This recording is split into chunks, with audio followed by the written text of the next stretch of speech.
Next question asks by Nawaz Sharif from Calcutta.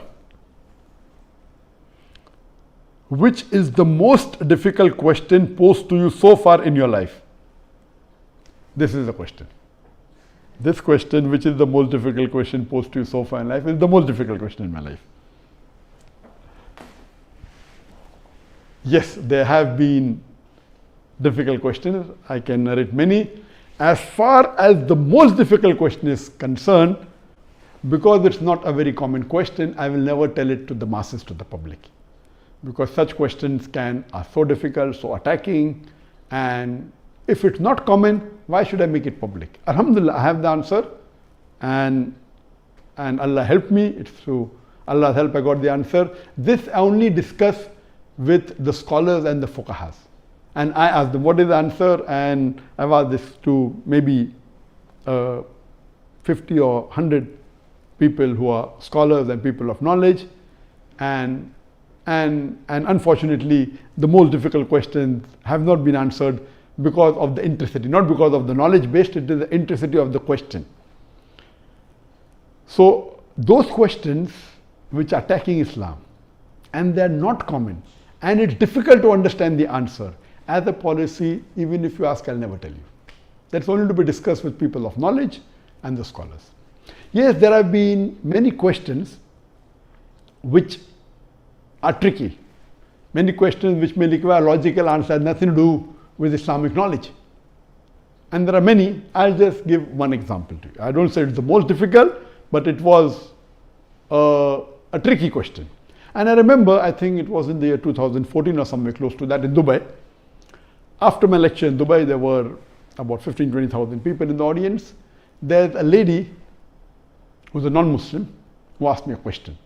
And she said, Dr. Zakir, you often give the example of why a Muslim lady should do hijab, and you ask the question that if two twin sisters who are equally beautiful, one of them is wearing the Islamic hijab, complete body covered, except the face and the hands up to the wrist, and the other twin sister, she is wearing the Western clothes with mini skirts and a low neck, and if both of them are walking down the streets of Dubai, and if there is a hooligan, if there is a ruffian who's waiting to tease a girl, which girl will he tease? And you ask this question. And yes, I have given this example and I've asked this question since the early 90s when I gave the talk of women's rights in Islam the first time in 1993. Since this time I'm asking a question. And I've asked this question in public forum that which girl will you tease? And always the answer has been, but natural, the girl wearing the Western clothes in mini skirt or low neck because she's attracting. And for 20 years, the answer I've been saying. Now this lady comes up and she repeats the question, but she says that according to me, the girl wearing the Islamic hijab would be teased. I said, why? She said, because the man would like to know what is behind the clothes. That's why he will tease the girl wearing the Islamic hijab. And my daughter who was in the audience, she said, no, Abba is trapped. My father is trapped. And I was taken aback that this was never answered. So what I say, these type of replies are mainly devilish replies to try and trap. But alhamdulillah, in such situation, Allah is the one who always helps. I got up and I said, okay, sister has asked a very good question, and I continued the question.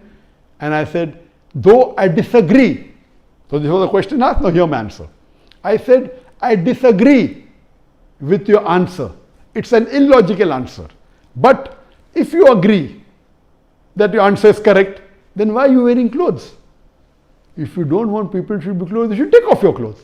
And believe me, that woman was so embarrassed, and that was a very good slap to her reply, to her question, which was a devilish question. She went back and she sat quietly.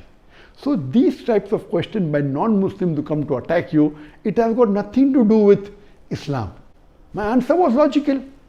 But what I told, okay, I disagree with your answer, but if you agree with your answer, why are you wearing clothes? And she was wearing clothes. I said, why are you wearing clothes? And so these type of questions, the answer should be with hikmah. Udu ila sabili rabbika bil hikmah wal mu'azit al hasna wajad millati ahsan. Invite all to the way of thy Lord with wisdom and beautiful preaching, and argue with them in the ways that are best and most gracious. So such type of questions are many. Inshallah, if you see my videos and see my question answer session, you will find many of such questions.